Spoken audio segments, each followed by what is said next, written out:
quand la France ne tient pas ses objectifs climatiques, en réalité, c'est l'intégralité des acteurs qui vivent sur le territoire français qui ne tiennent pas leurs objectifs climatiques. Donc ce n'est pas la faute des autres, c'est la faute de nous. Tous.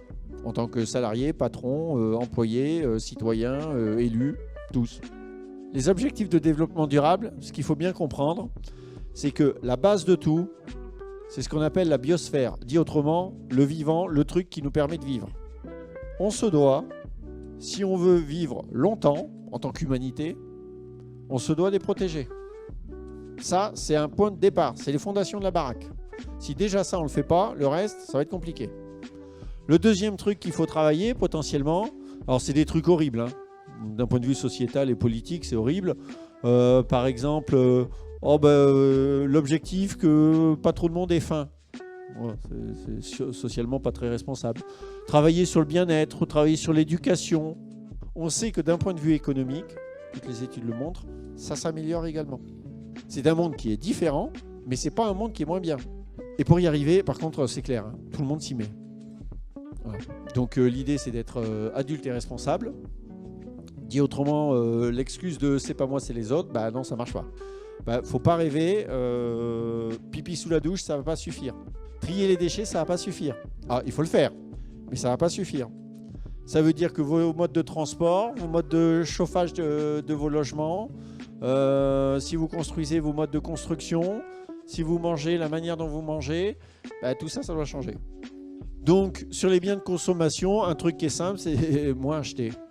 Voilà.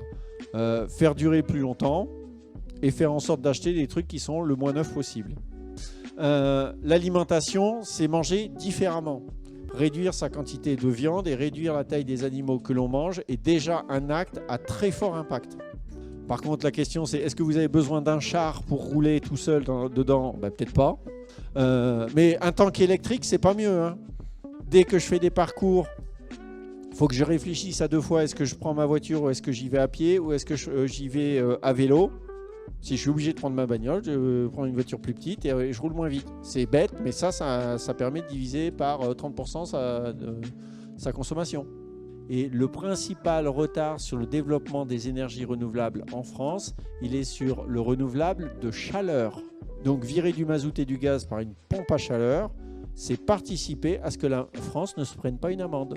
Si demain, la Comcom est toute bloquée parce que, je sais pas, qu'est-ce qu'on peut dire? Ah, il y a des incendies. Et vous êtes bloqué et votre machine à laver est en panne. Potentiellement, vous voyez, on a un début de résilience parce qu'en réalité, on a potentiellement un gars qui peut réparer toutes les machines à laver qui permettent de laver les fringues des pompiers. On peut se prêter la ponceuse, on peut se prêter la tondeuse, on peut justement mutualiser un investissement groupe électrogène pour la prochaine tempête. Et le truc qu'il faut absolument pour pouvoir le faire, c'est se connaître. L'alimentation animale, c'est 75% de la taille des champs. Donc si on réduit notre consommation animale de bébêtes, forcément, il y a beaucoup de place pour faire plein de trucs. On a des légumes qui sont produits localement, qui sont de saison, sur lequel ça développe le lien social, sur lequel j'ai besoin de moins faire de kilomètres. C'est tout bénef en réalité. Et si demain vous êtes cerné par les incendies pendant 6 mois, en plus vous pouvez manger pendant 6 mois. À partir du moment où en effet la matière première pour le coup elle est produite localement, il n'y a plus besoin de camion pour le transporter, ou en tout cas pas le même, et pas sur la même distance. Ce que vous voyez par rapport à ce qu'on a pu dire, hein, que ce soit sur les achats, que ce soit sur l'alimentation, à chaque fois on a parlé de transport. Si vous consommez local, potentiellement vous achetez pas très loin de chez vous. Donc si c'est pas très loin de chez vous, potentiellement vous pouvez prendre le vélo pour le faire. Quand je peux, je le fais. Quand je peux pas, j'essaye de voir pour mutualiser mon transport par exemple. Oui, je suis obligé de continuer à prendre ma bagnole parce qu'il y a pas de piste cyclable. Ok, mais faisons en sorte que la bagnole elle soit remplie.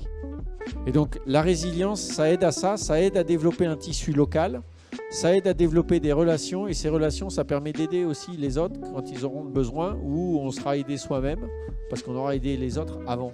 On a tout à y gagner à travailler sur ces aspects-là.